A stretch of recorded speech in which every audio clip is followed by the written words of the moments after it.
The first time that we are presenting this work, so it's even more exciting.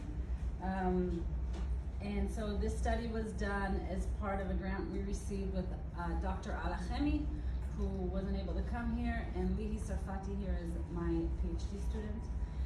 And so students are active in their learning. Students know what and how to learn. They know what strategies to use. They know how to execute their learning. So if you think about yourself as a student or as someone who does learning type things like reading an article or even writing a paper or presenting at a conference, these are all academic type things that people do.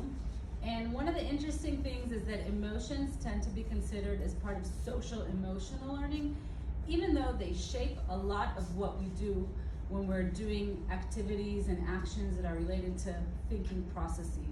So if you think about even COVID, right?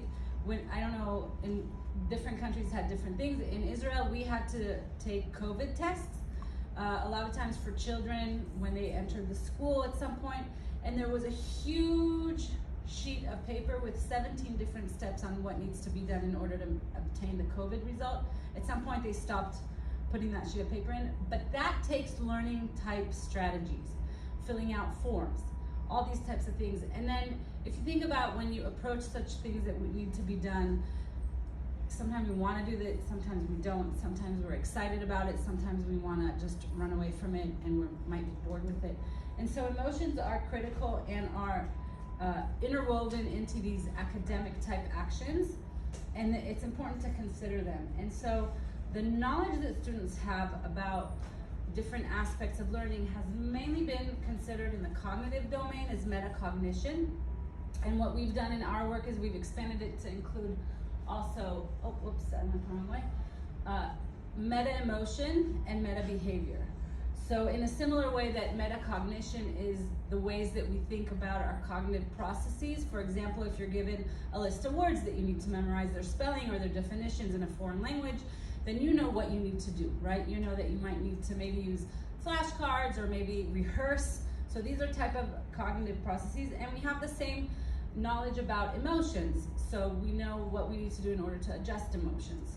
And students know this as well, and as well as behaviors. Self-regulated learning is the framework that we use in order to think about learning strategies. And so we've also split this up into the cognitive, emotional, behavioral domains. Clearly, these are all interwoven and overlap, but in order to understand how each one functions, and also there's a lot of practical value into understanding this, we've separated them. And what we're talking about today is about attention regulation, so being able to shift focus.